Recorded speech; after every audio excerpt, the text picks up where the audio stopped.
Welcome. I hope you signed in, got an eval, got a handout of Alicia Young's bio and the upcoming events that we're going to have. And I just wanted to announce really quick, thank you for everyone who came to all the events today. Keep getting those hours and keep coming for new learning opportunities. Keep coming to the events and let's finish spring semester strong, right? We're going to continue to have Connect events, but as you see, upcoming, we have a lot of prepare in terms of grad school, right?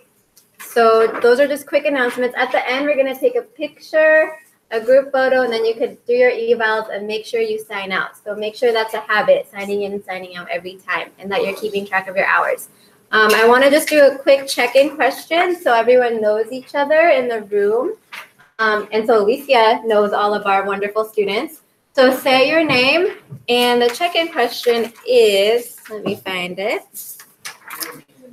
How has language barriers, just related to speech and related to culture, how has language barriers impacted your life or those who are close to you?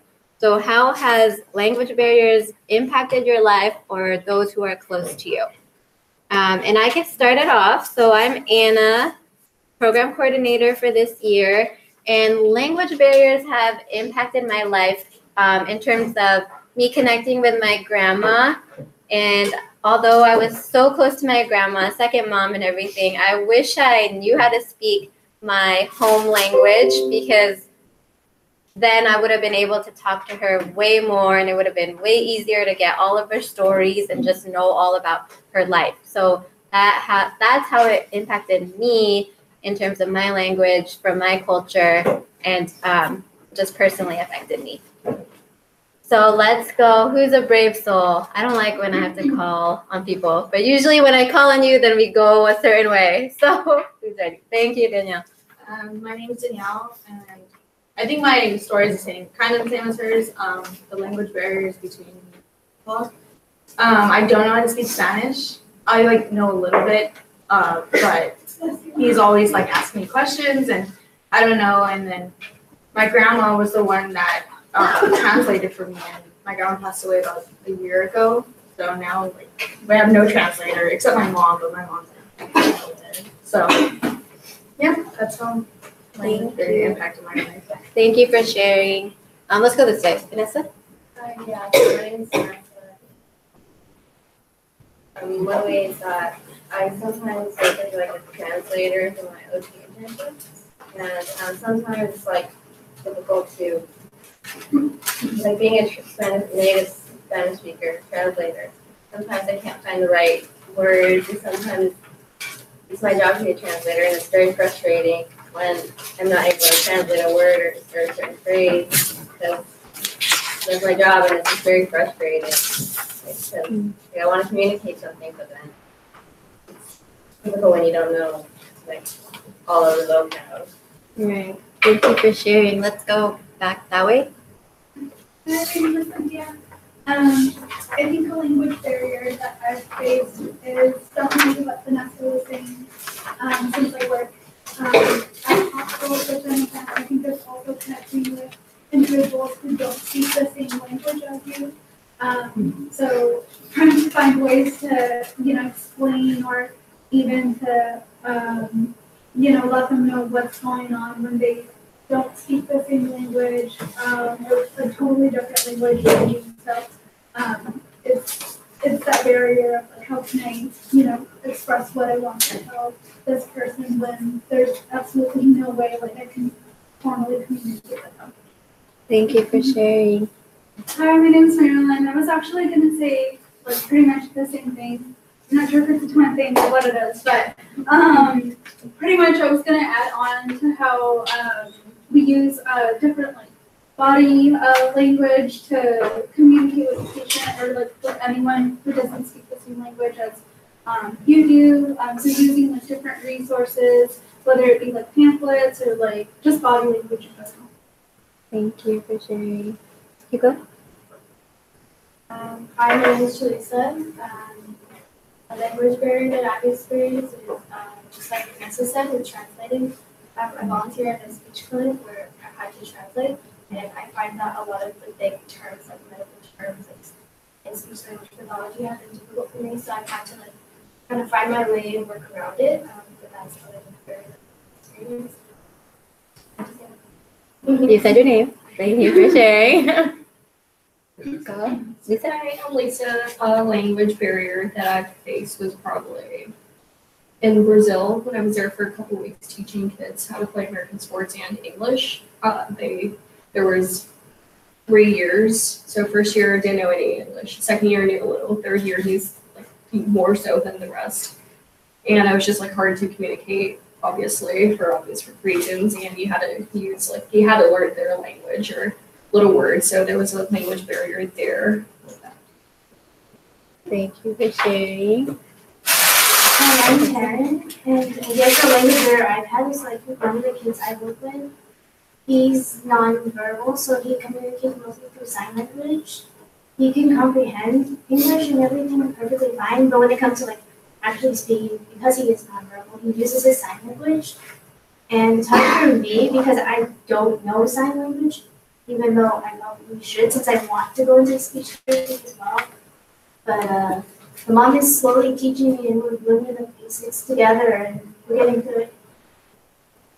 Thank you for sharing. Let's go here.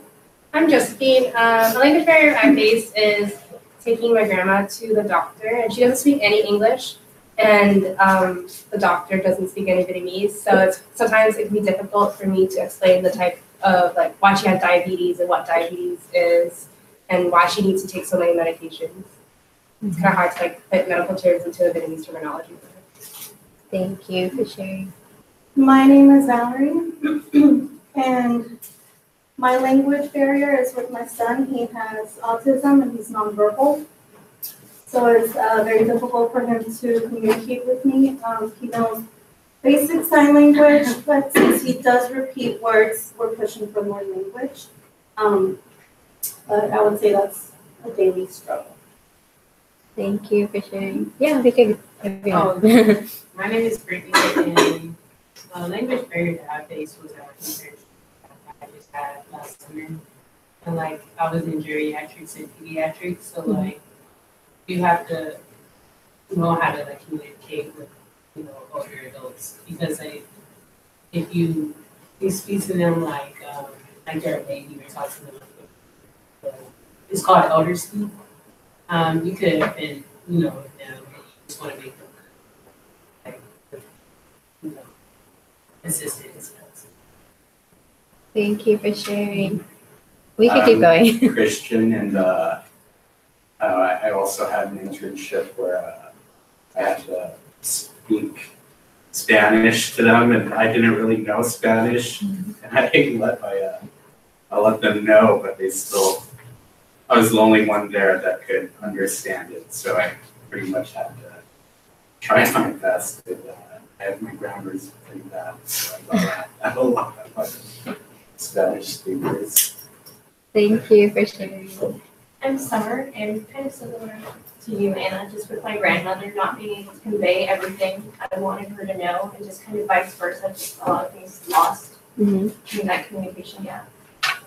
Thank you for sharing. Let's keep going from back, Victoria. I'm Victoria. The communication barrier I have experienced with my grandpa. He's from Peru. And although we both speak Spanish, they use different terminology. So there was a couple things that he would tell me and I wouldn't fully understand and know like, what does this mean? Thank you for sharing. Hi, my name is Nancy. For me, I work with a little girl that's autistic and she's also nonverbal. So it's really hard when she gets frustrated. I have no idea what to do. You said you worked in a speech clinic, what clinic? No, I just worked with a little girl. Oh, okay. Okay. Hi, I'm Renisa. A language barrier that I've had to deal with was my younger brother used to communicate purely in reciting lines from movies. And so that was something that we had to work on with him in order for him to better understand what we were talking about, and then vice versa. So. Thank you for sharing. Hi, my name's Eliza. Mine was probably when I first came here because I grew up like my entirety year in the Philippines. So when I first came here, we didn't really like speak that much English in the Philippines. Just like when I first came here, I was like really like I was like scared that I couldn't communicate with like other people in school. That's why I was like so scared to like communicate with others. Thank you for sharing. Abby, did you go? No. Okay. So mine was pretty similar to hers. Like 6 years ago, I came to the U.S. So my first year, I didn't understand English and couldn't speak English. So that was very difficult. Thank you. Emma, did you go, Vicky? Yeah, let's go over here. Yes. Hi, so I guess the language barrier would be when I started speaking, my first language was Spanish, and then when I went to grade school, like kindergarten and preschool, I started picking up English, and that's how I learned English. So I guess when my parents couldn't communicate with me because I was speaking English and they would only be able to speak Spanish, and my grandparents as well, so they wouldn't be able to help me with my homework. So that's kind of when I realized that there is a language barrier and it's like such a big difference. Thank you for sharing. And then Anae. Hi, my name is Anae. I'm a nurse assistant right now, and I work where there's mostly Filipinos and Vietnamese. So for my patients who don't speak English, it's really hard to communicate and understand, and for them to understand what I say. So that's Thank you, everyone, for sharing. And I wanted to just officially introduce our guest speaker. Her name is Alicia Young, speech language pathologist. And she is a first-generation American with a career as a multilingual licensed speech and language pathologist. She is a full-time SLP at the Westminster School District located here in Westminster, California. She is fluent in Spanish, English, and sign language. Alicia is a strong community supporter and has held positions such as chairman of the board at Orange County Head Start Incorporated, speech department coordinator at WSD. Her passion is working with children and their families. By touching one life, you can impact generations. Her dream of opening her own clinic is coming to fruition this summer. Keep an eye out for best bilingual experts in speech therapy.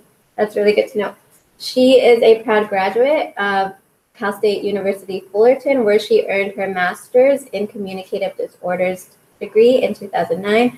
Prior to that, she earned her Bachelor of Arts in Communicative Disorders in 2007 from the California State University Fullerton. So both degrees earned here, and she knows Dr. Sung. So let's give a round of applause to Alicia Young. Yes. Oh, no, sorry. We'll have time for Q&A at the end. Quick question. Raise your hand if you're in the speech program here. Does anybody know Dr. Wyatt? Does anybody know Dr. South? Okay, remember those two names. We'll get back to those. Raise your hand if you're OT. PT? Nursing. Does that cover, am I missing anybody? Nursing, OT, PT, speech? Public health. Public health. And what would public health, what umbrella would that be? What would you do? I wanted to go into epidemiology. Ooh, okay, you'll understand one of my slides, probably better than me. Okay, so, okay, wow. We're talking about cultures, diversity. So let me take you on my journey and some of the things that I've been through. And yeah, there's gonna be time for Q&A, but if you have a burning desire to add to something I'm saying, by all means, interrupt. Gung hai bak choi. Chuk mung nam moi. Did I say that right? Yeah. Happy New Year. Today is the New Year, the lunar. Yeah. So I had a whole lesson of this today at school. We had the lion, the dragon dance, you name it. So didn't want to miss that. Okay, so Anna kind of already took us through this. I wanted to know your name, your major, and what environment you'd like to work in. For speech and language pathology, for me, there were just two areas: adult, children. And luckily through internships, you get to sample it all. So what is a speech language pathologist? We work to prevent, assess, diagnose, and treat speech, language, social communication, cognitive communication, swallowing disorders in children and adults. So we have our pick of working with adults, working with children, working in hospitals, working in schools. And I will get more detailed as we go along. But you mentioned a son with autism. And I had a burning desire to add to that, that once you've met a person with autism, you've met one person with autism. There are stereotypes and there's just such a big continuum that just like all other stereotypes, you will find some characteristics, but no one person is the same. And what works for somebody doesn't work for everybody. So in the area of speech, we're talking about speech sound disorders, the way that you express verbally. Language, we're talking syntax, morphology, the word order, and with language acquisition, when you learned a second language or when you were exposed to a second language or when you're working with someone with a second language, you'll hear what sounds like broken English, and I'll give you examples of that later. Pathology, when a child comes in and is groping, their mouth is going different ways, their tongue's going different ways, and their parents like, they're just nonverbal, they don't talk. It's my job to figure out what's going on. Figure out, is it physiological? Is it a motor impairment? And take it from there and start some therapy. We start with an evaluation, diagnose, and proceed to therapy. So we'll talk about communication, autism, in general, cultural linguistic interactions, and given your field of choice, you should gain some helpful insight today. Okay, so how did I get into the SLP lane, into speech? It's been a lifelong thing, and sometimes things just keep popping up to the point where you end up going in that lane. Once you are where you're supposed to be, I believe that it resonates with you, where you become successful at what you do, you enjoy what you do, and you can become what we call an expert. How did life give me all these signals? Well, let's start. That's my mom, she's gone. That's my dad, he's gone. That's Summer, she's in the back. And Christian, right next to her, he's my other son, my only nephew, her only cousin. So I am first generation American. Both of my parents did not speak English. English is my second language. So about my parents, they worked tomato fields until they saved enough money to immigrate to the US. They had a hard life, but they knew, they heard that by coming over here, everything would change. So that was their dream. They went to ESL classes when I was young. The ESL classes, they just didn't stick for them. And they never really became fully acculturated. You see that kind of thing happening in Santa Ana. You see that kind of thing happening in Westminster. Why? Because we have that phenomena where if you're in Santa Ana for like a 10-mile radius, you don't need to speak English. Signs are in Spanish. People speak Spanish. Same thing in Westminster. So sometimes it's a little harder to get acculturated, but if you're thrown into the mix, you kind of have to. And that's what happened to me. I was thrown into the mix. I had to navigate through school. I had to navigate through all of these English channels, even though I was raised with just Spanish. Positive traits they had. Excellent work ethics. They worked hard. They had a dream. They had really positive attitudes. The hardships were acculturation. Definitely the language barrier and racism. That was tough. Anybody heard of Gilligan's Island? Yeah? Raise your hand high. Okay. That's how I learned how to speak English. My brother watched that show. This was like mid-70s. I was probably about 4 or 5, and he wouldn't tell me what the skipper was saying. And it just killed me. I wanted to know what the skipper was saying, and I knew that something was going on. So I started paying attention, and I started figuring things out. They were so dramatic, the gestures. I was able to figure things out, and that's how I learned English. I didn't get to go to preschool. So I learned one language, then another, and another. At age 7, my English was near native. My Spanish was native, and I met my first best friend. His name was Luisito. but everybody called him Ito. He was of Cuban descent, and he was deaf, completely deaf. I'd never met anyone who was deaf in my whole life, and I didn't understand what was going on with him. His dad was Cuban and spoke Spanish, and his dad was fluent in sign language, which was kind of an anomaly. His English wasn't great, but his sign language was fluent. So that's how I started learning sign language. I became exposed to sign language, and they moved. By the time I was 10, they went back to Cuba, so then I had no exposure to signing, to the deaf culture at all. So when I was 18, I was dating a young man whose brother was deaf. And he was married at a young age to a deaf girl. We became really close. I became part of the deaf culture. I was signing for money. I was interpreting for different companies, for medical appointments, for you name it. It is a little easier with sign language for jargon that's not your regular everyday jargon. When you're translating in Spanish, like you said, trying to pull those technological terms for this particular field, that particular field, it's a little harder. Sign language, it's easier to do that. So I did that for a while, and it is a culture of its own. We're going to talk about different cultures, and every culture has a lot to offer. We can just pick up what helps us from each culture and move forward. So I love, love, love diversity. All people, all culture, all languages. If I didn't have to work, I would travel the world, do free speech, and again, just write children's books. Do something fun. So communication chose me. Here's another thing. No one in my family had gone to college, ever. You went to work. My parents worked tomato fields. You get a job. Oh my goodness, you speak English and Spanish. You can answer phones for $15 an hour. You don't need to go to school. So I didn't. I didn't even finish high school because I needed to help my parents. They were working so hard. They started their own trucking business. So he was a driver. He got another driver. Before you knew it, he had 7 trucks. And I had to fill out all the paperwork. I had to make all the phone calls. I was 16, 17 years old. I was doing all of his business, his data entry, all of his business dialogue back and forth. So I matured really quick because I didn't have a choice. They didn't have anyone else to go to. At one point, I had to speak to attorneys. I was only 18. I was driving to Santa Monica to meet with attorneys for different legalities for the business. That was rough, but I decided it's something I had to do because they were unable to do it.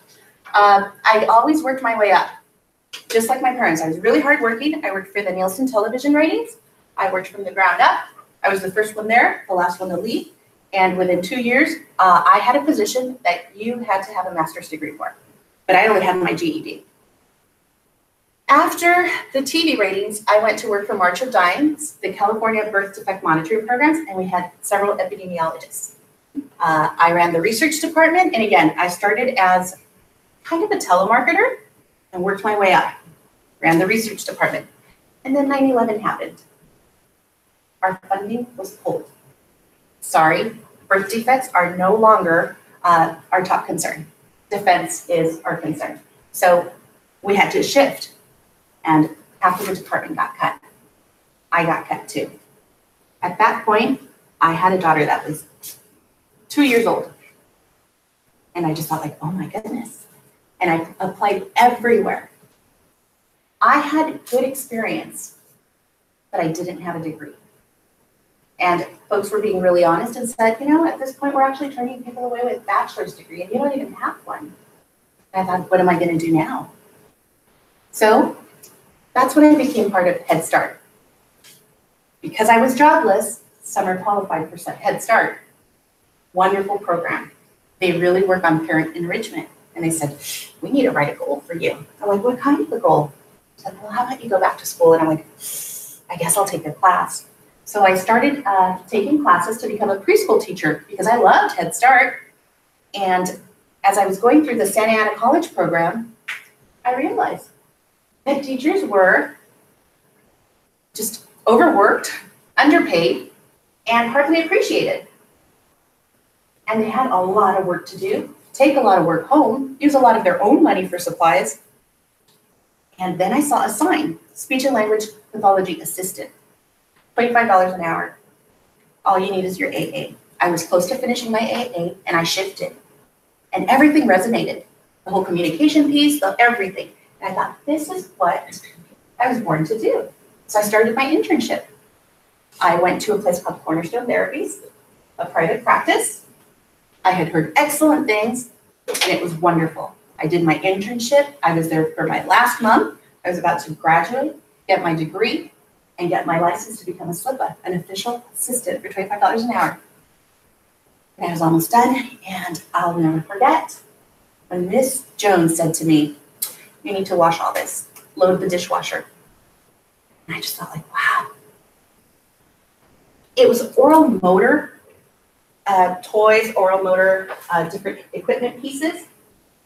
And I just felt like, I just went to college for 2 years and I'm loading a dishwasher? It didn't feel right. I just felt like, this is not what I wanted to do. I wanted to be a therapist. I want to make a difference. I don't want to do dishes. I called my mom. I was almost in tears. I'm like, Mom, it's not the same. There is a difference. When you're an assistant, they don't look at you. You're doing the therapy. You're doing everything that the SLP is doing. But all of a sudden, you're down here. I said, that didn't feel right. I don't want to do that. She's like, oh, no. What are we going to do? You're about to graduate. I said, I want to keep going. She's like, ooh, that sounds good. What do you have to do? I said, I don't know. So I figured, like, if I'm interested, it's going to happen. And sure enough, I was able to transfer here. I didn't know about transferring, enrollment, units, loans, scholarships, this, that, the other. And remember, my child was now 5. So I had to balance home and I had to balance school. And at the time I was married, at the time I had my family, and here I was coming back to school. It was such a shell shock. All these girls, cute girls, young girls, straight out of high school or in their 20s with their little belly button rings. And here I come in. I had a roller backpack. I almost cried when they thought I was the teacher. Every time. But then Tracy got into the program. Tracy was a friend from Santa Ana College.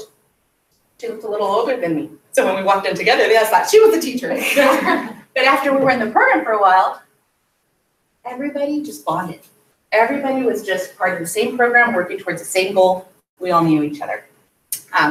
So that was a huge accomplishment, and going from the SLPA to becoming an undergrad was, I think, the best decision of my life.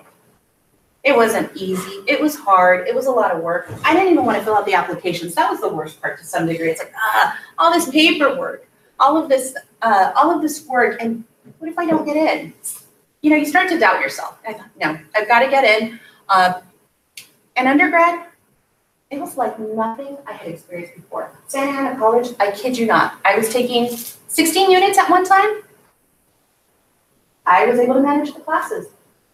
When I enrolled here for my undergrad, I met with the Dean of Communication Studies, and he said, oh, goodness, you can't take 5 classes. I said, I'm used to taking 6 or 7. I can handle this. He's like, well, it's a little different. I said, sir, I'm afraid you don't know me. I can do this.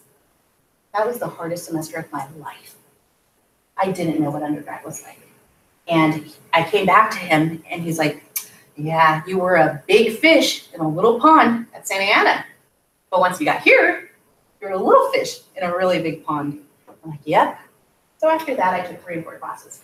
But I took classes every winter session, every summer session, and I got through my undergrad in 2.5 years.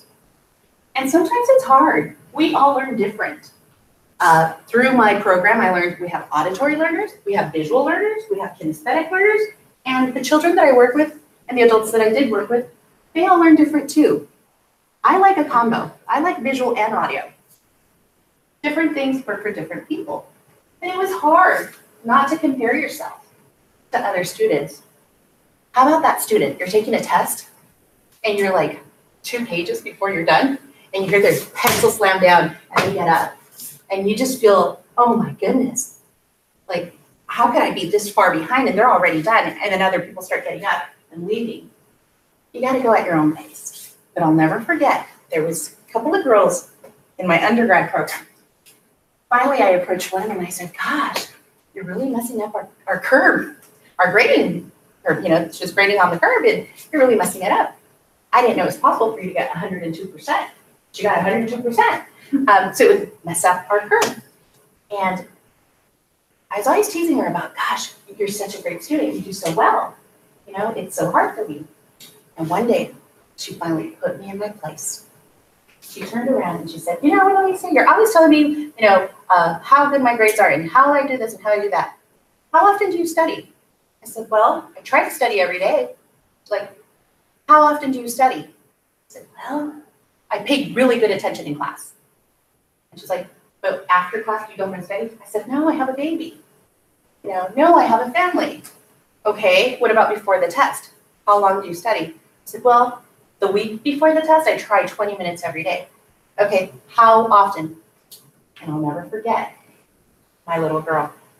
Mommy, why are you crying? I'm cramming. I have a test tomorrow. And I wouldn't sleep the whole night because I was cramming for a test. What I learned from that student, she said, I study 2 hours every single day, no matter what.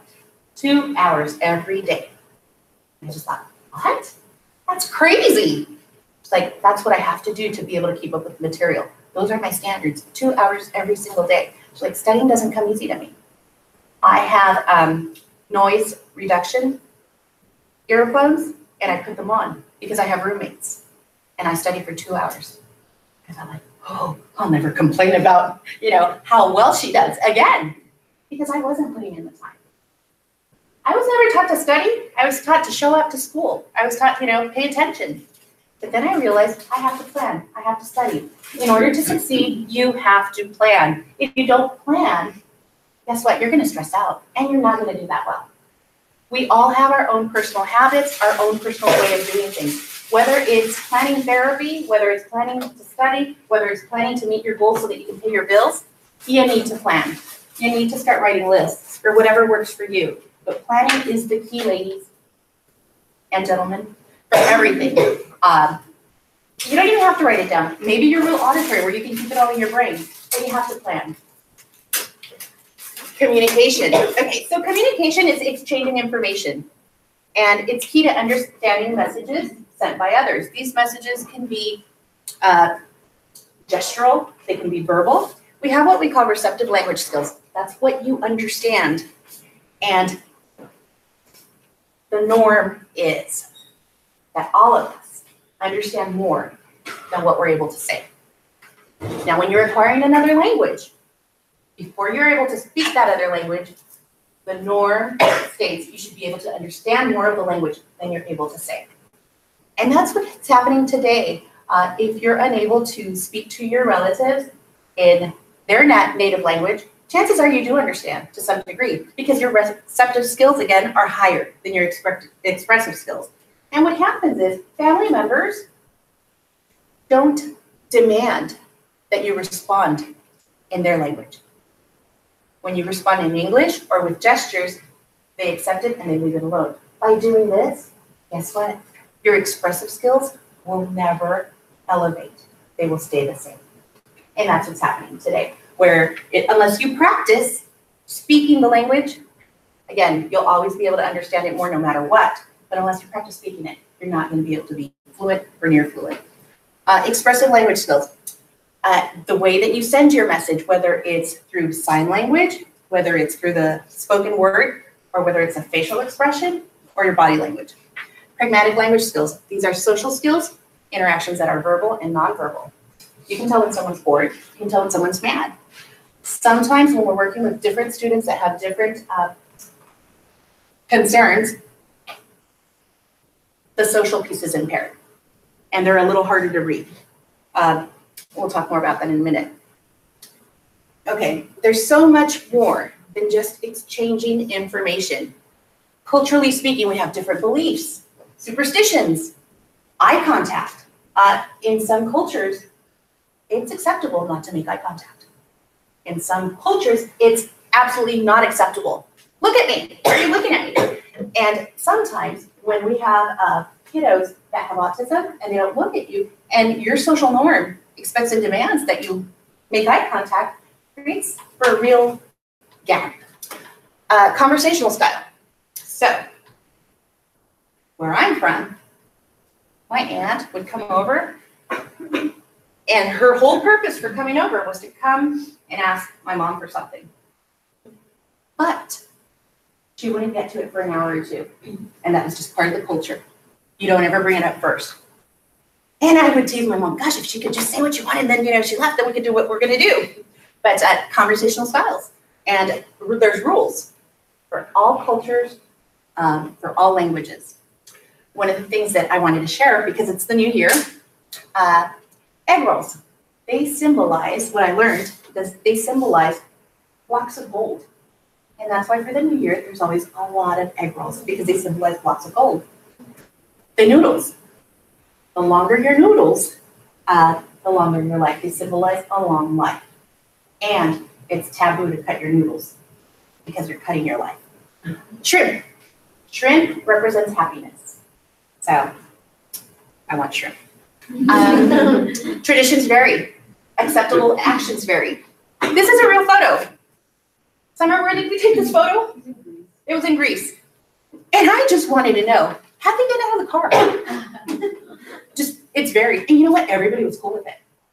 Not me, but I didn't have my own car. We took this little ride with this gentleman. There were 4 lanes. And we got suspicious when he started revving up the gas. We're on the 3rd lane. We're going straight. It's a one-way. But only that far left lane can turn left. Start revving it. When the light turned, we shot out. He turned left from the 3rd lane. Everybody was cool with it. People are different everywhere you go. You need to learn the rules. Guess what? Sometimes people from other places come here. They don't mean to be offensive. You have to know the rules. And make allowances. If you've never met the person, you don't know. You don't know where they're coming from, and you don't know what's going on. But yeah, if someone parked this close to me, you're like, what were they thinking? Food varies everywhere you go. So that first picture's from Greece.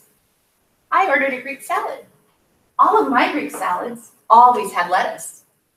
Turn to somebody, where's my lettuce? It was delicious, by the way, and ever since I look for the authentic one. Mustard and pickle chips. We didn't really try them, we just took the photo. Vanilla and pepper chips. Yeah, we didn't try those either. People have different ways of doing things. The reason I incorporated this picture is whether we're working with someone with autism and across all of our professions, we will come across with folks with autism. People have different ways of doing things to get to the same end. They're making grilled cheese sandwiches. Guess what? They melt the cheese. They have this lamp right here, this hot lamp. It starts melting the cheese. They bring in the bread and they just scrape the melted cheese on it. And we're like, that's incredible. Just little things like that. People have different ways of doing the same thing. Speech matters. Sound production.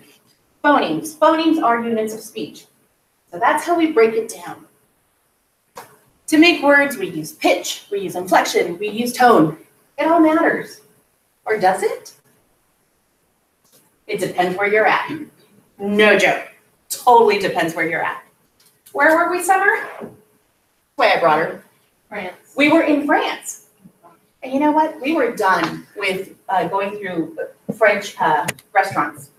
Done with the French restaurants. We just wanted something quick. We wanted McDonald's. We wanted something familiar. We wanted something cheap. We wanted in, go out. So what happened?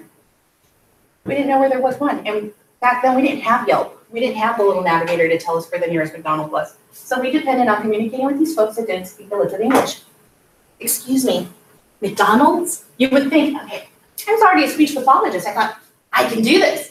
I'm like, excuse me, McDonald's? Like, parlez-vous français? No. McDonald's? No. And we were hungry. And I said, you know what, Summer? I'm going to try something different. She's like, what? She's like, go for it. Come on. Excuse me? And they're like, yeah. Well, McDonald's? Guess what? Like, oh, McDonald's! Did that not happen? It was crazy. I just thought, like, that's what I've been saying in English. It was just a slight difference in inflection, but they understood me. So, again, it's just what people are used to hearing. And once you know what they mean, you know, it's easy as pie. differences, culturally speaking, some of the things that we noticed was because we've gotten so far away here from smoking, we noticed right away that in Greece everybody smokes. It's cool. It's okay. Here, not so much. Folks were really expressive in Italy. We saw a lot of people like arguing, letting it all out in streets. It's just different cultures, the way they express themselves. Other things that aren't really relevant, we found that the drinks were super fizzy, like flaring out of your nose fizzy. We also found that we like ice. Can I have extra ice? Can I have ice? It's like you were asking for something, rare. Ice? Yes, please. They bring one ice cube. It's like, oh, can I have more? So ice was not a popular thing in Europe. Greece. Oh, that was interesting. When we were in Greece, where are the kids? Playground's empty. Where are the kids? 10 o'clock at night. Kids were playing, and you hear the swings. I'm like, oh my gosh, you're in a town of vampires. Couldn't really figure out what was going on. It was kind of creepy. So I actually asked somebody, I said, why are the kids playing so late at night? Sometimes your mind goes to the worst possible scenario when there is just such a good reason. They're like, oh, they touch this with metal. It's all metal. So it's 100 degrees. The metal's hot. So they have to wait till it cools at night. I'm like, but it's 9 o'clock at night. I'm like, but the sun doesn't go down till 10, so they're good. So just different things. Ireland, just different people, the cows. If I have time, I'll tell you about the cows. So sometimes it's best to over-communicate than under-communicate, right? Do you guys get what that is? That is a street in London. You go to the light, and the car goes zoom, zoom, and it says look left, so that you can walk when it's appropriate. When you get to the other side of the street, the cars are going this way, and it says to look right. So it tells you what to do. That is awesome, foolproof. And so sometimes I think folks from different paths of life need different reminders to do different things. The Royal College of Speech and Language Therapists. So I actually made it a point to go there.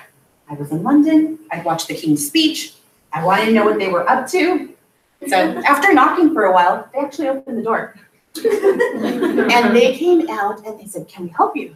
I said, I'm an American speech pathologist. I said, I want to talk to somebody, anybody. Like, okay. So they go and get, so I don't know who they got. I have pictures, a whole album on that. And my question was, tell me about what you do. Tell me about what you do here. I just wanted some kind of, just an informative guide. How does speech pathology work in Europe? They don't do it in the schools. They do it in the prisons. I'm like, what?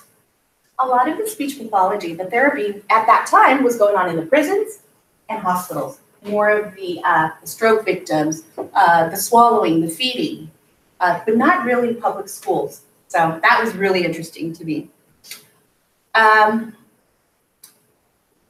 they had private practice over there too.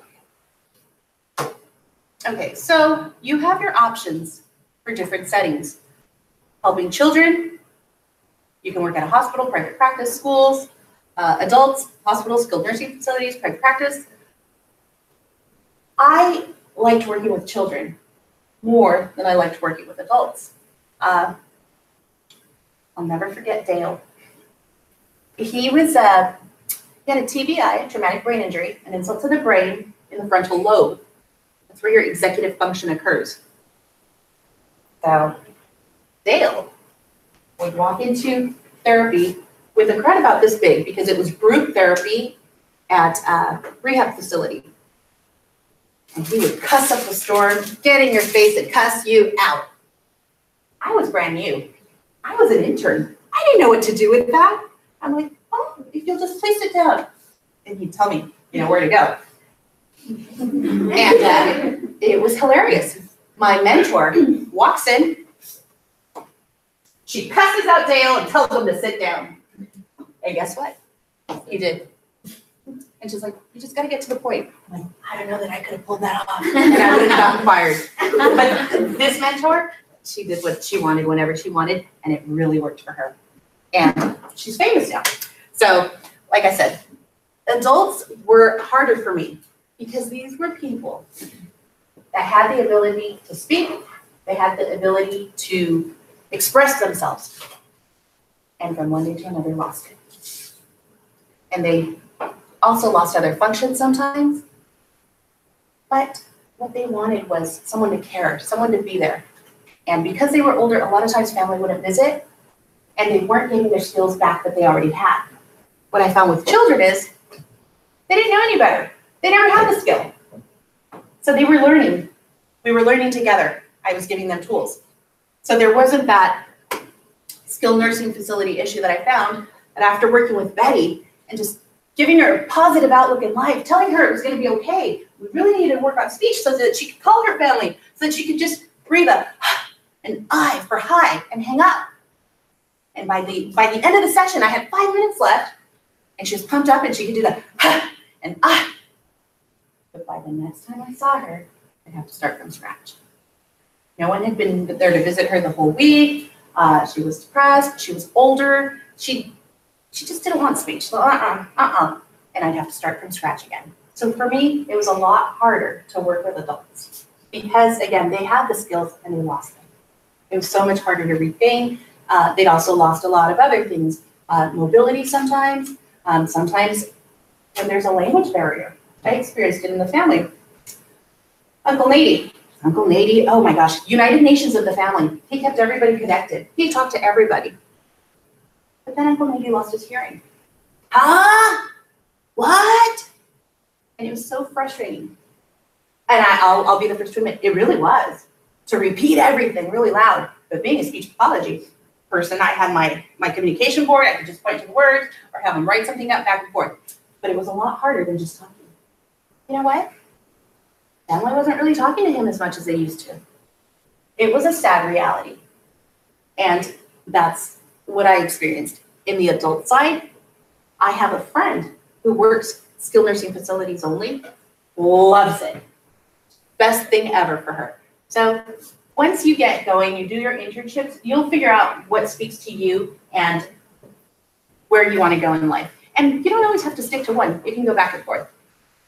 Let's see, my experience. So this was a big deal. Private practice or schools? I didn't want to go into the schools right away. Oh, heck no. I knew what schools were about. And to me, schools were where you get dumped. You're in your own island, you figure everything out, and you don't know anything because you just came from school. So I thought I want to go to a private practice where I'm going to have other speech pathologists right there within the office that I could just shout out and say, hey, how do you do this? Or I could stay after work or before work. For me, that was the best decision ever. It was exhausting. I had back-to-back clients. But I was fostered. I was trained. The biggest part of who I am is my education from Cal State Fullerton. And then the other part, cornerstone therapies. I will show you my training in a minute, but so it was back-to-back therapy. When my daughter went to high school, and you all know about high school trauma, I'm like, oh, I can't work back-to-back anymore. I can't work year-round anymore. I need to be able to be there for her during the summer so that she doesn't go out and I don't know about it, and so that I'm available for her, and so that I'm not absolutely terribly, horribly exhausted when I come home that I don't want to hear about her day. I would leave in the morning, it was dark. I'd come home at 6 o'clock, it was dark. So it was exhausting, but again, best thing I ever did. For schools, there is autonomy. But sometimes I'm in a small school district. We really support our new folks. That doesn't happen everywhere. You have school districts that have 20, 30 SLPs. They don't ever talk to each other, which is okay if you know what you're doing, if you don't need a lot of support, and you can always shoot emails. But you have your IEPs, your individual education plans, your legal paperwork, you have your therapy, you have your prep and planning. Spending, I put it there. It's costly sometimes when you want to keep up with the latest materials, visualizing, verbalizing, whatever Michelle Winter Garcia has put up for social skills. So it can be expensive. I can see that I'm really making a difference. I saw that at the pediatric clinic too, and I love it. I love working with kids. And It's the weirdest thing. It's not always speech. My kids, actually, word got around the whole school that the speech room is a safe room. Sometimes they can come in when they're hungry. Sometimes they come in when something's wrong. And sometimes that's the worst of it, because then I'm a mandated reporter. I have to make those difficult phone calls. But they all know that they're cared for. They all know that to someone, they obviously matter. And I try to convey to them that they matter at home. And I'll show you some of the stuff that we do. So at a school, this is your collaborative team. You work with the teachers, the behavior specialists, occupational therapists, the resource teacher, the parents, school psychologist, principal. You come together in teams, you do staffings, you talk about the child. So these are all people that are part of the IEP team, and you make a decision together. At least that's how it's supposed to be. And it's not always that way, but once you get the right group of people, you get everything going, it works out really, really well. And these are the people that you can turn to for help with different things. Like, I don't understand. It could be a sensory thing. You go to the OT. It could be a physical thing. They've been falling a lot, or they're walking really wobbly. On the PT. So you have a team of experts right at your fingertips. And at Cornerstone, which was a multidisciplinary clinic, you had the team of experts too, the occupational therapist, physical therapist, and the behavioralist, as well as the speech therapist. You just learn so much from each other. Let's see, what else? Oh, okay, so more reasons to work at a school. You get to travel. And I'll show you how. Let's see. So I love what I do. We work on social skills. We do push-ins, full inclusion. This was a few years ago. Mrs. Nancy is my speech language pathology assistant. She is the best. She works hard, and we build off each other. And like I said, I really love my job. I love the kids I work with, the people that I work with, and the kids. Happy, happy kids. The topics that we hit often in big groups or in classrooms are bullying, self-care, self-esteem, appropriate interactions, and we have counselors on site too, in case some of those issues are beyond your scope, and they will be sometimes. Okay, kids will do anything to make slime. So we do glow slime, we do gingerbread pumpkins, but slime, we just all kinds of slime. They're projects. And you know what? It's all legit, because you work on following directions, you work on listening skills, you work on hands-on, you work on turn taking. So you can do anything in speech pathology, make it legit. It's just how you angle it and package it, but kids love it. Let's see. So sample push-in lessons. There's the bucket filler.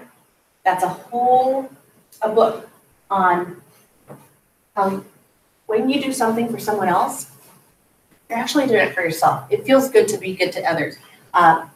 Mad is not bad. The angry bug. Is it bad to be mad? You'd be surprised. All the kids say, yes, it's bad. I said, no, it's not. I get mad. Do you get mad? No. You never get mad? Mm-mm, never. I said, well, I get mad. They're like, oh, okay, me too. I said, it's what you do when you get mad. It's not okay to pick someone to throw something. So it's okay to be mad. How to calm down, coping skills. Do you know where we would be if somebody taught us coping skills at age 4, at age 5? We'd be able to deal with the world so much better. So this is your opportunity to teach yourself and any future children, whether they're your own or kids you work with or people you work with, different coping skills. This is a free program that you can get off the internet, and it's called STAR. Stand up straight and take a breath. The pretzel, it's sensory. You teach the kids to grab themselves, squeeze, squeeze, squeeze, squeeze. Oh my gosh, Johnny, I think you need a pretzel. Give me a pretzel so that you know, right, okay, they need to self-regulate. A balloon, it's taking a deep breath. You make the balloon up high, high, high, high, high. Once they're filled up, you let it flow out. So they love that kind of, again, kinesthetic, sensory, getting breaks. Huggipotamus, okay, personal space. Huggipotamus love to hug people. Some of our kids have that problem. They don't understand boundaries. Well, Albert, the hippo, he loved hugging people, but it was just always at the wrong times. They were playing tag. He'd accidentally knock someone over. But he learned from his mom and dad, again, culturally speaking, in his hippo life, showing someone that you cared was giving them a hug. So he liked showing people he cared by hugging. So these are the different things. Superflex, that's a great program. And you have to understand too that sometimes people are hurting. Sometimes you don't know what's going on. And we were able to really emphasize that with the movie Up. He wasn't always a grouchy old man. Look how happy he looked there. And then we moved it on to some of our kids with ED, emotionally disturbed children. Was he a bad guy? No, he was sad. But then this guy didn't know how meaningful his mailbox was. He didn't know that his wife, who was gone, painted it with him, and it had all this, all these special memories, and so valuable. So when this guy accidentally knocks it down, he hits him with it, and they take him to jail because he drew blood. So that was a great opportunity to teach about sometimes we're impulsive, and we might have a good reason, but we just need to take a breath, stop and think. So you have this opportunity, again, to teach so many valuable lessons. And you could be focusing on expressive speech, receptive skills, with a whole twist of social skills. Okay, so when you're a speech pathologist out of school, summertime is full of options. You can travel or work. You can create forums on Teachers Pay Teachers. You can make activities, lessons. You can work summer school or do evaluations for your very own business. So options, options, options. My training. I am prompt trained, which is the prompts for restructuring, oral musculature, phonetic targets. It's really like typing on someone's face. When they don't know how to do a plosive, like a sound, what I do is I take their lips with these fingers, I go. So with using your hands, you're kind of creating the movements of the mouth that would normally be created on their own.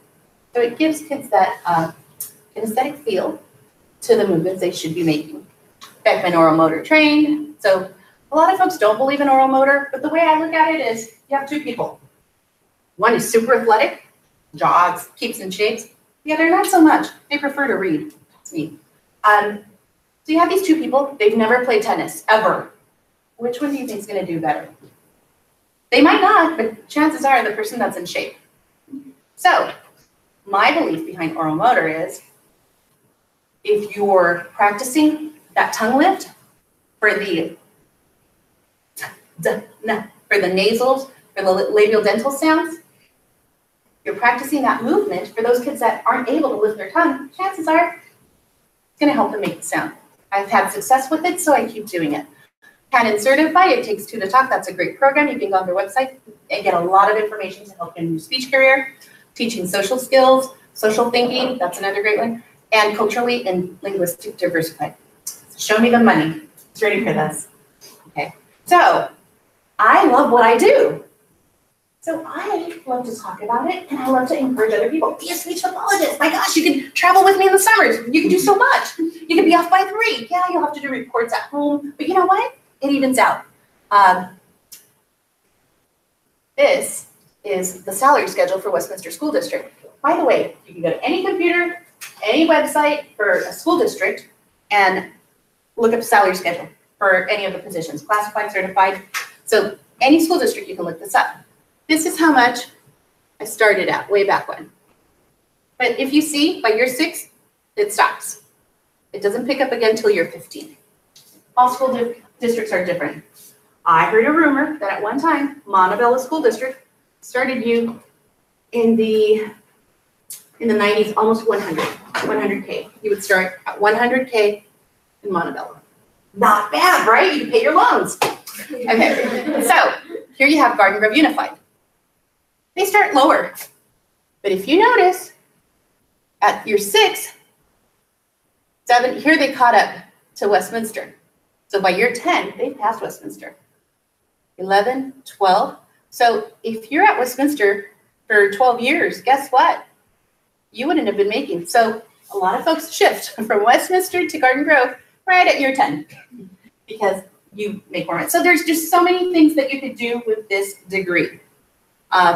See, side to side, you can see that. Well, so I wanted my daughter to become a speech pathologist. Guess what? She's not interested.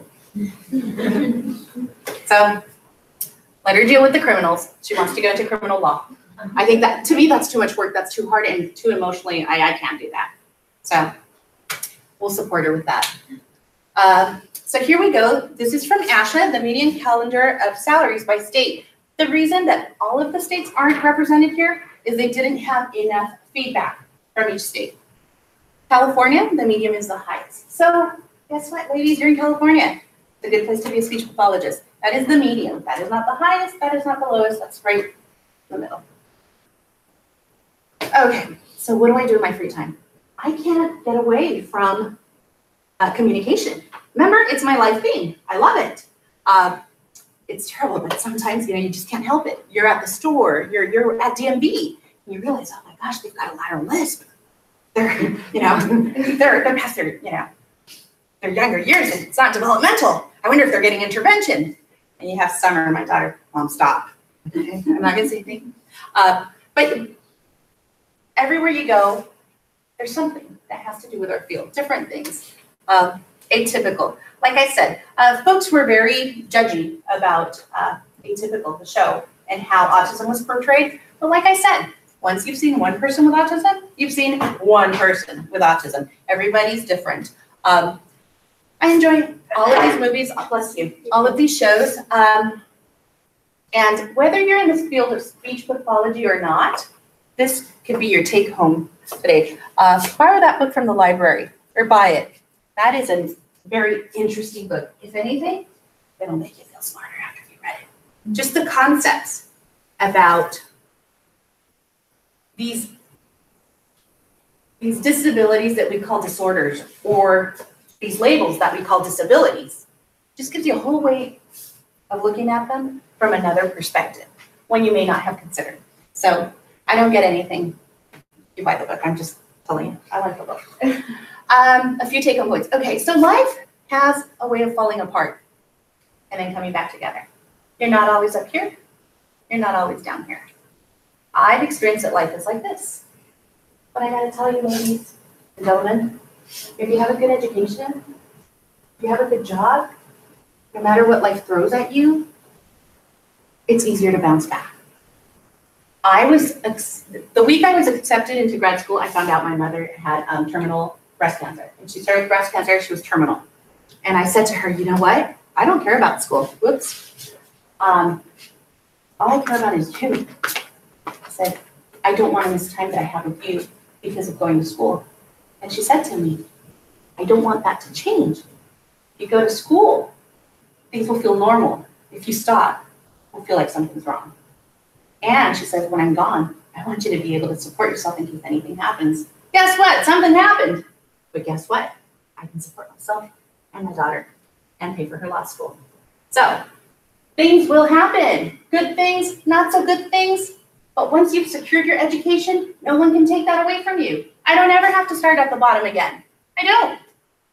And that's what I want for you guys. Whether you go into PT, nursing, guess what? You're going to have a profession. Life will come at you. But like I said, one of my girlfriends, she was like, well, if you're going to be crying, she's like, I'd rather be crying in a Mercedes than crying in a Toyota. And I said, truer words, sister, truer words. So what my future holds, this is my next step. And the reason I'm even bringing this up is because I'm like, okay, I told a bunch of people, now I got to do it. I'm actually in the process of opening up my own clinic. And I'm calling it BEST, a play on words, bilingual experts in speech therapy. And my goal is to help children and their families communicate. Okay. Marshawn Lynch, what does he have to do with all this? I'm not kidding. He's on to something. Have you guys heard that before? He says, I know I'm going to get got, but I'm going to get mine more than I get got, though. And what does that have to do with today? I had to just put this in there. I swear, I live by this thing. Bad things come to us. And we're all going to get got. But we got to get ours before we get got. And I'm grateful and blessed, and here's proof. There's Summer and Christian. They're back there. Okay. Questions? Answers? I have a question. Sure. By the way, great job. Really good storyteller, I feel. But I wanted you to, could you elaborate on your clinic I know some of our students here like love that idea of having their own clinic, our own business. Can we get into that more before the Q&A? So there was a whole, well, I'll make it quick. But No, you don't have to. We have to. Okay. School was hard for me here. I had a professor, and she didn't have children. She wasn't married. She was here Saturdays. She was here Sundays. She was here all the time. And she was a tough cookie. But you know what? Her whole life was about making us better. Like, she took us to that next level. And I'm like, I'm good at this level.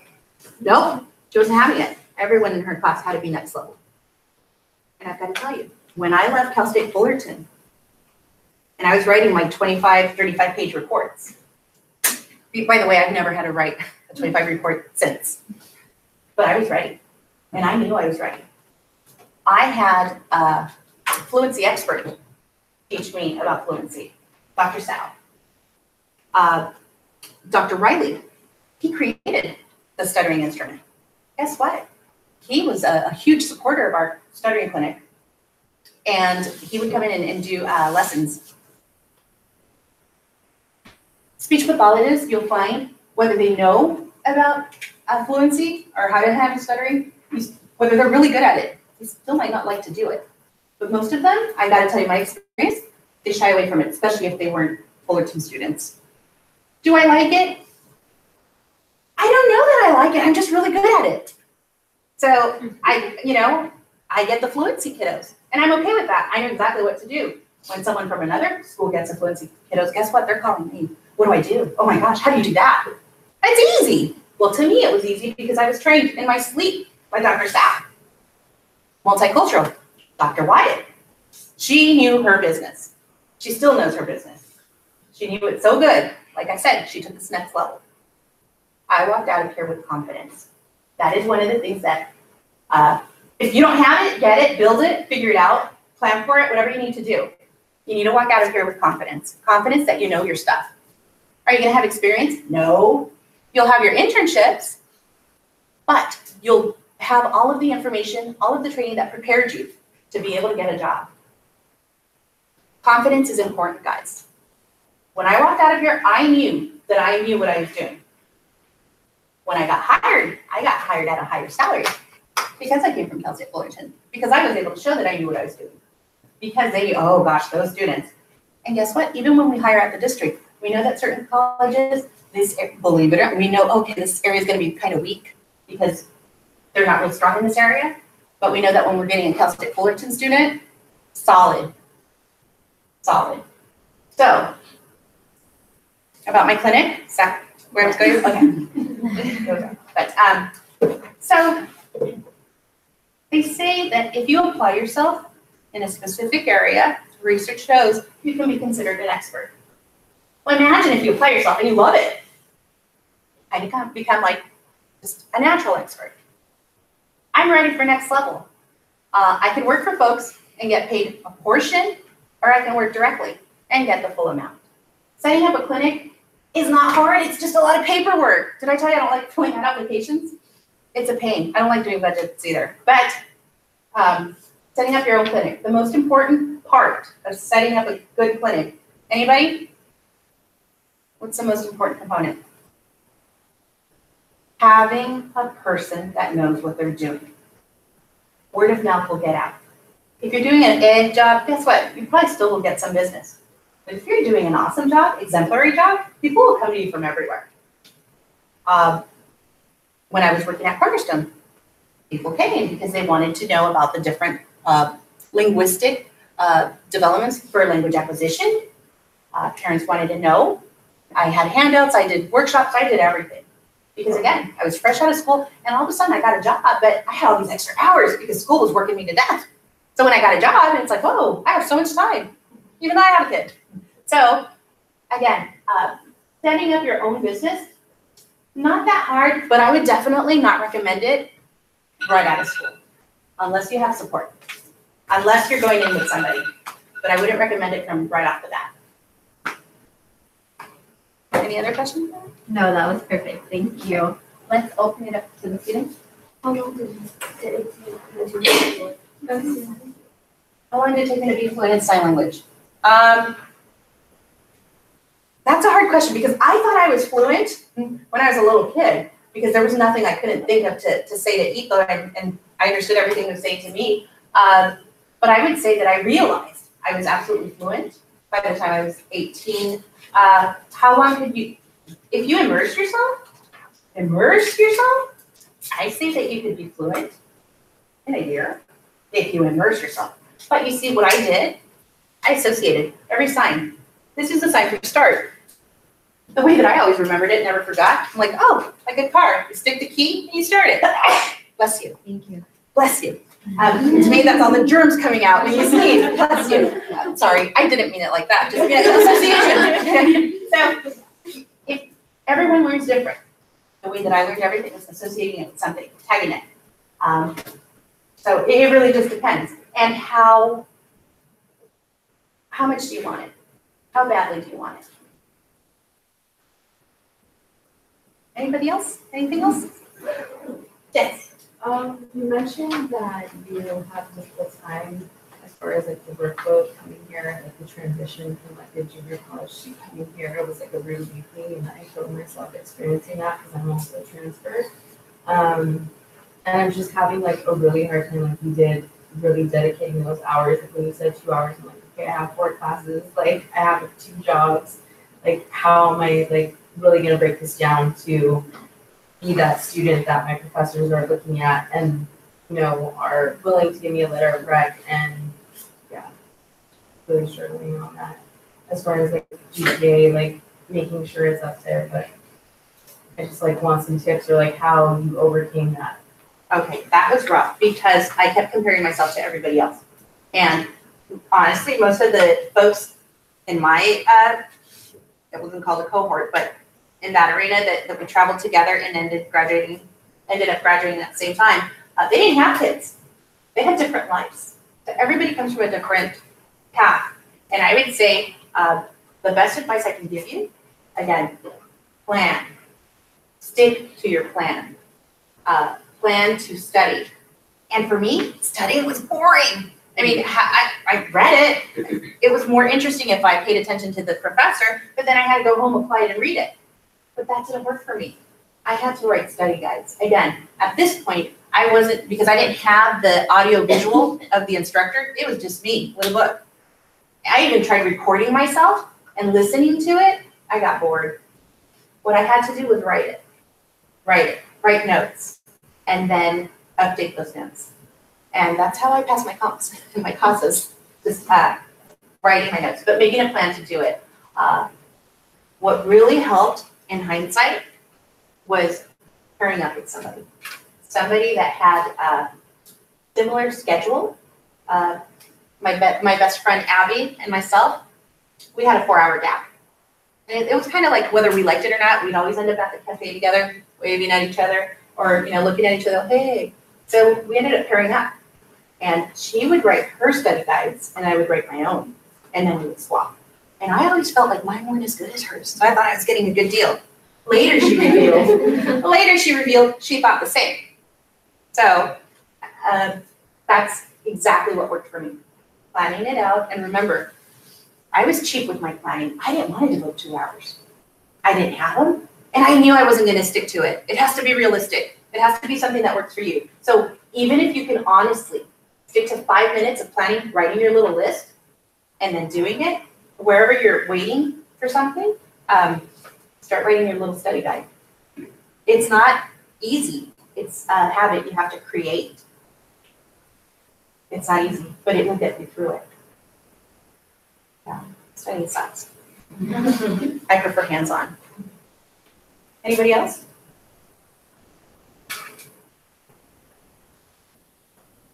I have questions, but just taking my time if you would.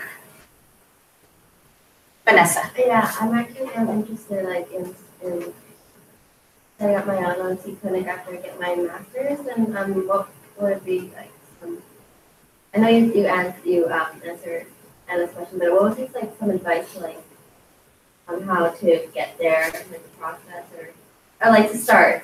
Have you started your internship? Yes. Where are you interning? Step-by-step pediatrics. Step-by-step pediatrics. It's a it's a whole team, right? You have a PT there, a speech. Well, no, not PT, but it's just a bunch of OTs there and some codas. And, How long have you been interning? well, I just started like about a month or two ago. What you'll notice is different people have different techniques. And one of the things I'm telling you, Cornerstone was top-notch. Top-notch OTs, top-notch PTs. They did things different. And one of the things they really believed in was training their folks, really helping them to become the best at what they did. And when I saw those OTs doing the creativity, the tubing, and I'm like, whoa, wait a minute. That's my area. And they're like, oh, well, they overlap, feeding, different things. And we were able to give each other tips. One of the things that, to answer your question is, my recommendation is to visit different clinics. And you can totally get away with it as a student. Once you're at my level, they're like, she's coming to steal some tips and tricks. But since you're still a student, call Cornerstone. I've heard wonderful, amazing things about your OTs. Is there any way I can come and shadow? Just to see, I go to Cal State Fullerton, I'm a student. I mean, just one day of shadowing. Candace, you want to shadow Candace. But seriously, just right now is the time. Anybody will take you. And if you're not like super needy and say, hey, I want to shadow you for a week, if you just come in light and say, one day, can I shadow you one day?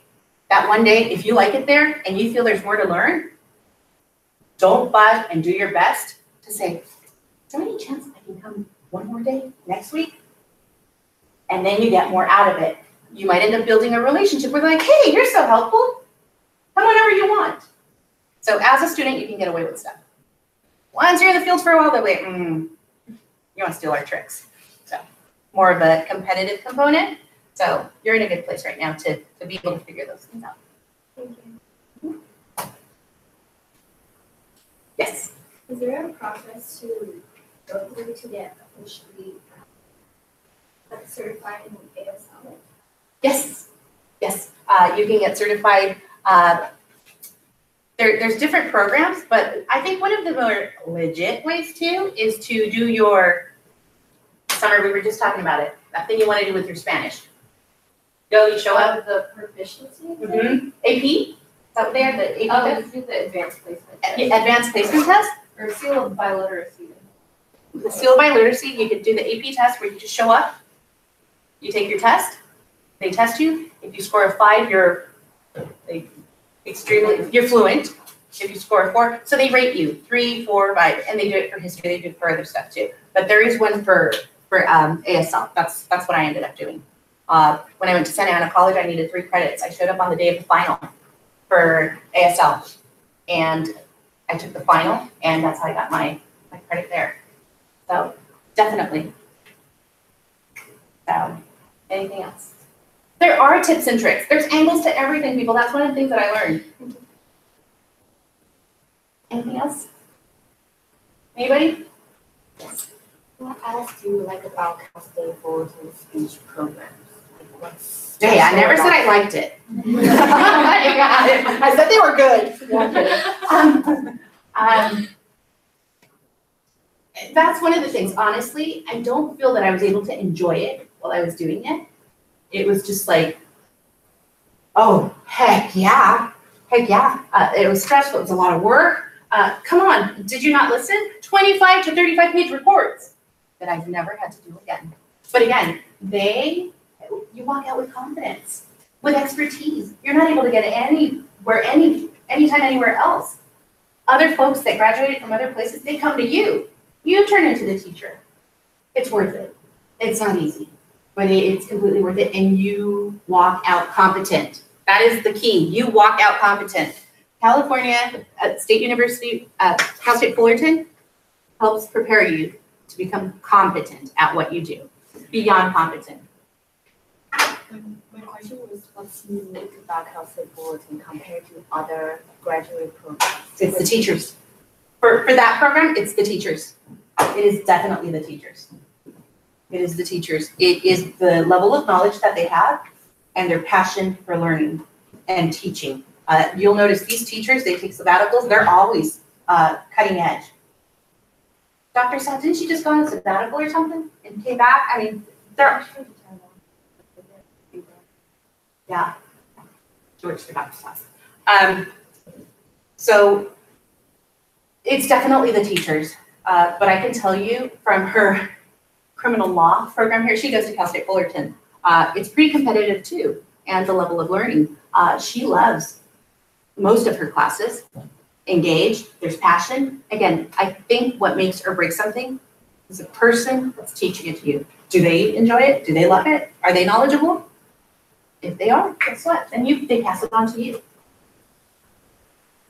Anything else? Yes. What do you think about like taking, some time off before going to grad school? Hell no. Oops, sorry. No. You might not go, you might not come back. You might not come back, and guess what? Ooh, I didn't tell you this. I know I told you no one in my family ever went to college. I thought that if you wanted to go to grad school, you signed up, you applied, and you were going to pay for it. So of course they took you. I didn't know it was competitive. I didn't know there were 17 spots for 400 applicants. I had no idea. I applied like, yeah, I applied. Like, have you heard anything? No. Like, well, chances are you're not going to get in. Whoa, Debbie Downer, what do you mean? I worked so hard. I know I got good letters of recommendation. We all did. Did you have a 4.21? Whoa, I didn't even make it to the 4. What do you mean? I didn't know it was that competitive. I had friends that I was almost done with my grad school program. They were still applying here every year. You've got to apply right away. You don't know when you're going to get in. I mean, you're hoping, but there's just so many other people. And the fact that you went here kind of helps you out because you have that, you know everybody. They know you. One of the things that they look for is diversity. And again, right here in this room, you are exactly the people that they want for the grad program. Why? You'll have this kind of passion. You're going to take it, pay it forward. And that's exactly what they're looking for. They're looking for all of you. So my advice is, say that you do want to take a break, apply anyway. If they take you up, the universe has spoken. And if they don't, guess what? You got your break. Then you have to feel bad about it. But I would say don't wait.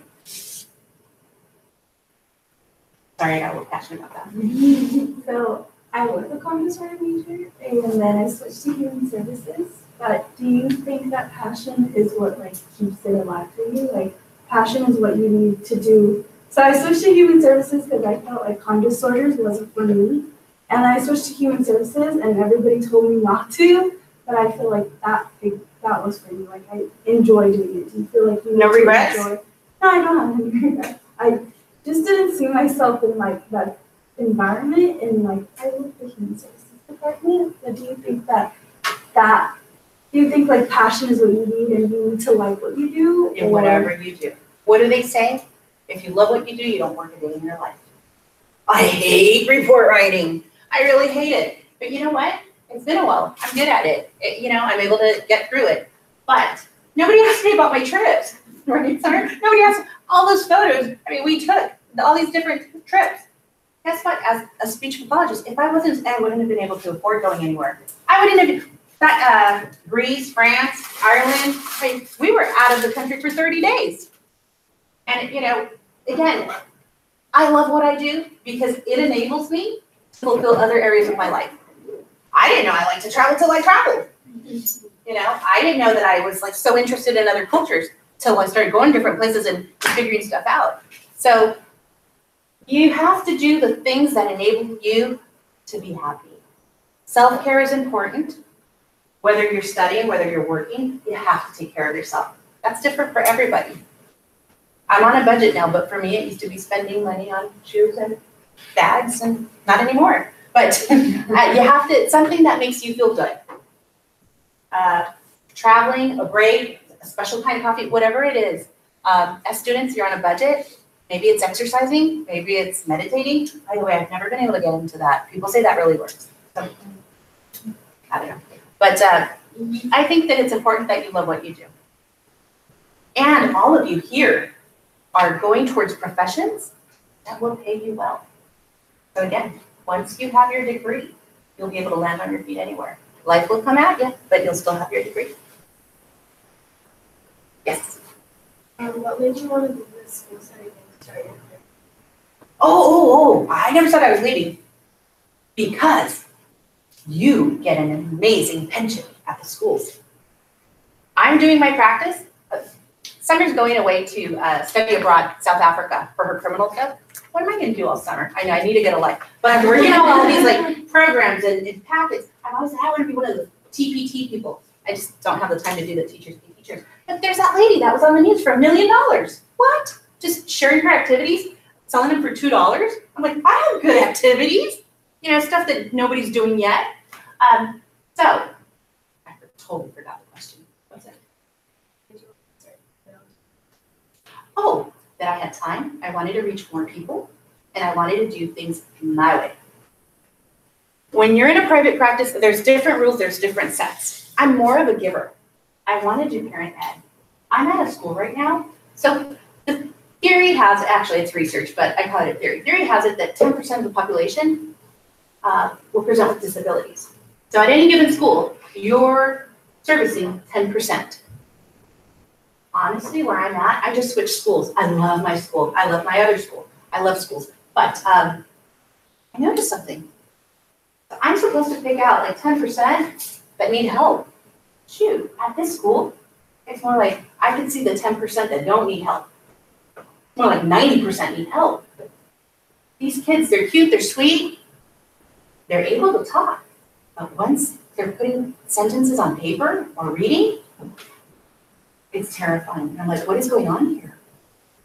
And the teachers have noticed, it's like, what do we need to do to elevate this whole school? So I think it's at a parent level. We need to help the parents because they're with the kids most of the day. But how do you get parents to get involved, to get buy-in when they have 2 to 3 jobs? They're making ends meet, and sometimes they don't speak the language. So that's kind of what's getting my wheels turning. And I thought, when I open my own clinic, these parents have to bring the kids. Guess what? They're going to sit in with me. Anyone that works for me is going to have these parents sitting with them, so they're training the parents at the same time that they're training the child. When that happens, guess what? They're just going to become natural speech and language pathologists. Summer can't help it. She's got it in her blood. Being around me so much, she does a lot of speechy things. So just, again, by modeling, they'll be able to do these things and elevate their kids. Imagine if it's all on you to help somebody. PT, OT, you need the patient 100% buy-in. If there's not, guess what? It's going to suck for you, it's going to suck for them because it's going to take forever and progress will be minimal. If there's buy-in, progress improves. That's what inspired me. I'm like, we got to do something different. And I need to do something in the summers that I'm not traveling. Anybody else? Yes. You said you like to travel. I was just wondering, like being an SLP, is that like interchangeable? Like, would you be able to go like overseas and go be an SLP somewhere? Like, how does that work? Like, can you only do it here? Like, no. Volunteer-wise, you can do it anywhere. Like going to Chile, going for the cleft palates, different things. You could go anywhere for free. If you want to get paid though, say Ireland or London, they speak with an accent. Well, to us, not to them. So you have to learn the different dialects. But once you're a speech pathologist, for instance, one of my expertise is in languages, language acquisition, dialects. I can tell you what's within the norm, what's not within the norm. And I could do that for any language. Now, say that your expertise isn't bilingualism, then what I would suggest is whatever country you're interested in, learn the differences. There's a great book by linguists called Difference or Disorder. It captures, I think, about 10 or 11 different languages, but there's a Venn diagram. What sounds are shared, what sounds only occur in that language, and what sounds only occur in English. I just did an assessment for a little guy who speaks Vietnamese, and boy, did he sound disordered. Guess what? All of the sounds he was having trouble with do not exist in English. Guess what? He didn't qualify. He was not found eligible. And guess what? Parents were not happy. Like, but I can't understand them. I'm like, I know, me neither. But guess what? It's a difference, not a disorder. And legally, we go under the educational model for schools. It would be against the law. That would be discrimination, discriminating against a difference and not a disorder. Now there's the medical model, which is private practice. Or they have boutique services where anybody can go for anything. Accent reduction, hey, I'd like to talk with a lisp to sound like I'm from Spain. Okay, yeah, I'll take your money. So for schools, we follow specific things. But learning the dialects for the different languages, you'll be able to go anywhere. Of course, if you don't speak the language, like if you go to Japan, it's gonna be harder. Anybody else?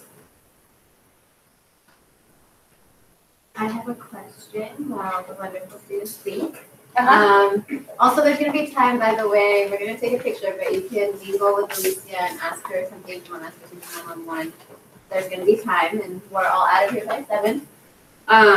But I wanted to ask you, what are some you knew, like, along your journey, you know, it came full circle for you. You were kind of always tapped into communication and everything. And how about when you knew you loved working with kids versus adults? Like, what played into it? I know you said, like, the experience that you had, you just compared and you just knew that you liked working with kids more because you had experiences in both. But what about, like, some of your qualities that you've always had, maybe like strengths and personal qualities? Like, are you really patient?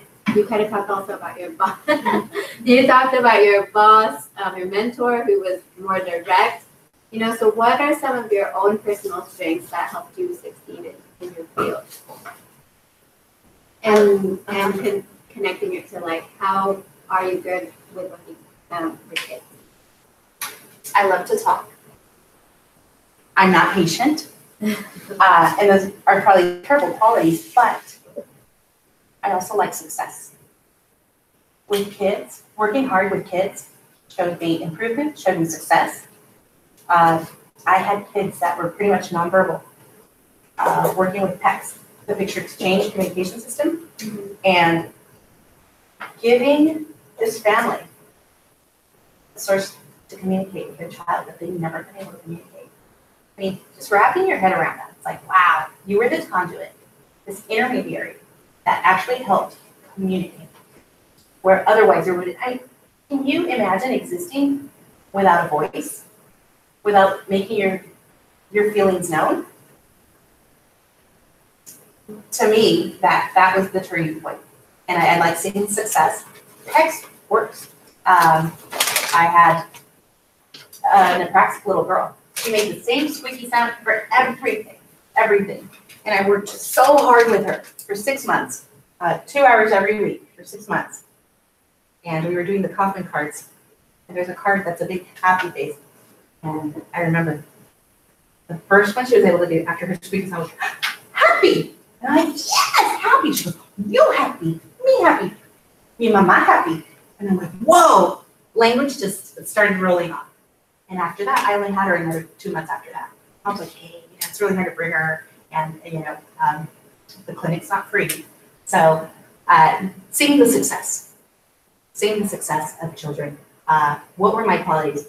Honestly, working hard, and I would say, again, pairing up with the confidence and the knowledge that this school gave me the tools. Personality-wise, even at school, I tend to be more of the mama bear, of the leader, getting people together, making everybody feel safe, making everybody feel like, okay, what are your ideas? You're free to share. So those kind of qualities, making folks feel not threatened, comfortable, and there is not a stupid question ever. And if you need help, I'll help you, even if it's the same thing over and over. I get that phone call every other night. I do. There's team members that really work well together when you give them the tools and when you give them the confidence. So just being able to work well with people really helps in the school environment. In the private practice, being interested in that child. By the way, kids know when you don't like them.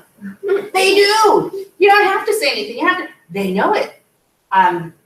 Teachers will not be named, but there was this one little kiddo, and the teacher kept saying, like, he needs a full evaluation, always running around, taking their shoes off, going under the tables,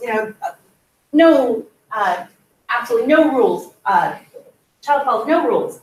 And I'm like, I take him for speech. He comes right with me. We talk about Walmart. He talks about all the little cars he wants to get from his mom.